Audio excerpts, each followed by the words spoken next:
আমার খবর। ঐতিহাসিক সাঁওতাল আন্দোলনের স্মরণে ৩০শে জুন পালিত হয় হুল দিবস। ১৮৫৫ খ্রিস্টাব্দের ৩০ জুন সিধু মুর্মু ও কানু মুর্মুর নেতৃত্বে ভাগনাতিহির মাঠে সমবেত হন হাজার হাজার সাঁওতাল। কলকাতা অভিমুখে গণযাত্রা শুরু করেন তারা। শুরু হয় সাঁওতাল বিদ্রোহ।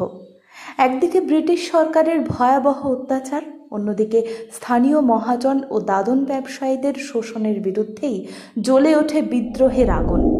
হুল শব্দের অর্থ বিদ্রোহ। সিধু কানুর বিদ্রোহ ছোটনাগপুর মালভূমির বিস্তীর্ণ অংশে ব্রিটিশ সাম্রাজ্যের ভিত কাঁপিয়ে দিয়েছিল। ইংরেজদের সেনাবাহিনীর সিপাহীদের গুলিতে প্রাণ হারান সিধু। ১৮৫৬ সালের ২৩শে ফেব্রুয়ারি ভগ্নাডিহির সন্নিকটে পাঁচকাঠিয়া বটবৃক্ষে ফাঁসির মঞ্চে তোলা হয় কানুকে। ফাঁসির মঞ্চ থেকেই মহান এই বিদ্রোহী নেতা ঘোষণা করেছিলেন, আমি আবার আসব, আবার সারা দেশে বিদ্রোহের আগুন জ্বালিয়ে তুলব। সেই দিনকে স্মরণ করেই দেশ জুড়ে পালিত হচ্ছে হুল দিবস। পশ্চিমবঙ্গ সরকারের আদিবাসী উন্নয়ন দপ্তরের উদ্যোগে বীরভূম জেলার সিউড়িতে সিধু কানহু মুক্ত মঞ্চে হুল দিবস উদযাপন করা হয়।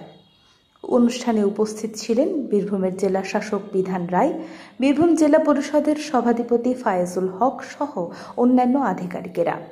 সিধু কানুর মূর্তিতে মাল্যদান করে শ্রদ্ধা জানান সকলে। মাদল বাজিয়ে সাংস্কৃতিক অনুষ্ঠানের উদ্বোধন করা হয়। ১৬৯তম মহান হুল দিবস ২০২৪ শুভ সূচনা করলেন।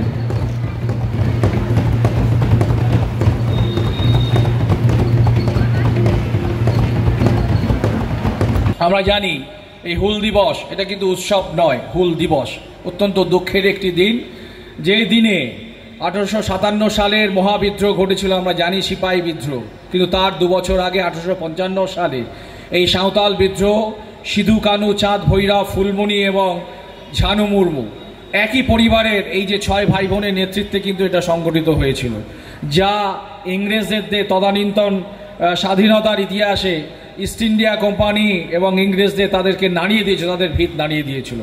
আমরা শ্রদ্ধার সাথে আমরা সিপাহী বিদ্রোহের যে অমর গাথা সেটা আমরা স্মরণ করি, কিন্তু সেটা পথ দেখিয়েছে কিন্তু আমাদের এই সাঁওতাল সমাজের, আমাদের আদিবাসী সমাজের, আমাদের মুন্ডা সমাজের যারা ভাই বোন যারা আছেন, যাদের নেতৃত্বে অদম্য উৎসাহে তারা কিন্তু ঝাঁপিয়ে পড়েছিলেন ইংরেজদের এবং মহাজনদের ইস্ট ইন্ডিয়া কোম্পানির যে রাজস্ব বৃদ্ধির লক্ষ্যে যে কালা আইন তারা প্রয়োগ করেছিল।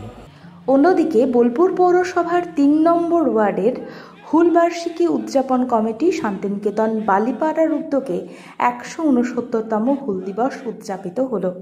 শান্তিনিকেতনের বালিপাড়া থেকে উপাসনা গৃহ পর্যন্ত আদিবাসী সহ সকল স্তরের মানুষজন উপস্থিত হয়ে একটি পদযাত্রার আয়োজন করা হয়েছিল। আদিবাসী মানুষজনদের বিভিন্ন অনুষ্ঠানের মধ্যে দিয়েই দিনটি উদযাপন করা হয়। সাঁওতাল বিদ্রোহের বিষয় তুলে ধরা হয় সকলের সামনে।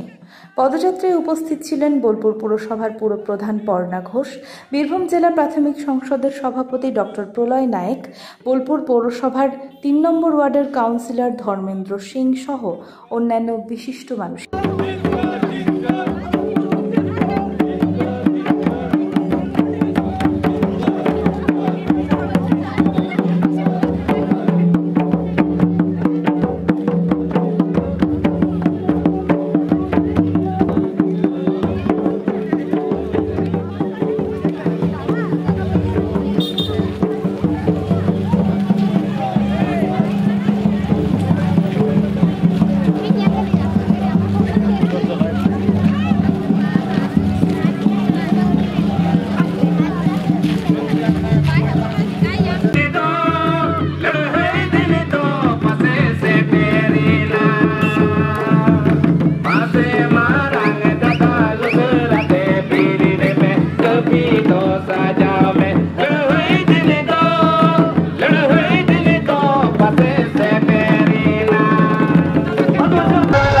আমার নাম গকুল হাঁসদা, আমি শান্তিনিকেতন 45-এ থাকি, পেশায় শিক্ষকতা করি। এবং আজকের এই যে 30শে জুন, এই 30শে জুন হচ্ছে ঐতিহাসিক সাঁওতাল বিদ্রোহের স্মরণের একটা বিশেষ দিন। এই 30শে জুনে তারিখেই 1855 সালে সিধু কানু, চাঁদ ভৈরব এই রকম সাঁওতাল বিদ্রোহীরা সাঁওতালদেরকে, হাজার হাজার সাঁওতালদেরকে জড়ো করে ভারতের স্বাধীনতা প্রতিষ্ঠা করার জন্য যে আন্দোলন করেছিলেন, সেই আন্দোলনের ডাক দিয়েছেন এবং হাজার হাজার মানুষ শহীদ হয়েছেন।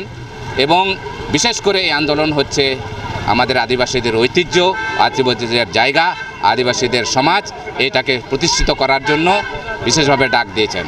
তাই আমরা প্রতি বছর এই 30শে জুনকে, এই হুল দিবসকে আমরা বিশেষ মর্যাদা সহকারে পালন করি।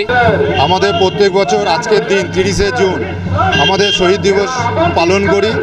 1855 সালে 30শে জুন সিধু কানুর নেতৃত্বে আমাদের ব্রিটিশদের বিরুদ্ধে, সন্ত্রাসের বিরুদ্ধে এবং স্থানীয় মহাজন ও জমিদারদের বিরুদ্ধে অত্যাচারের বিরুদ্ধে যে প্রতিবাদ গড়ে উঠেছিল 1855 সালে, সেই প্রতিবাদে তারা শহীদ হয়েছিলেন আমাদের সিধু কানু। সেই শহীদকে শ্রদ্ধা জানানোর জন্য আমরা পদযাত্রার মাধ্যমে আমরা পালন করছি। শান্তিনিকেতনের বুকে তৈরি হচ্ছে অত্যাধুনিক পরিষেবা সম্পন্ন একটি ইংরেজি মাধ্যম স্কুল, স্কলেজ গুরুকুল শান্তিনিকেতন। সিবিএসই কারিকুলাম মেনে তৈরি হয়েছে পাঠ্যক্রম। চলতি শিক্ষাবর্ষ থেকেই শুরু হবে ক্লাস। প্রি নার্সারি থেকে ক্লাস 11 পর্যন্ত ভর্তির ফর্ম পাওয়া যাচ্ছে স্কুল থেকে। ঠিকানা গোয়ালপাড়া, তালতোর রোড। বিস্তারিত জানতে যোগাযোগ করুন 9609039000 এই নম্বরে। দেখতে চোখ রাখুন আমাদের ফেসবুক ও ইউটিউব চ্যানেলে।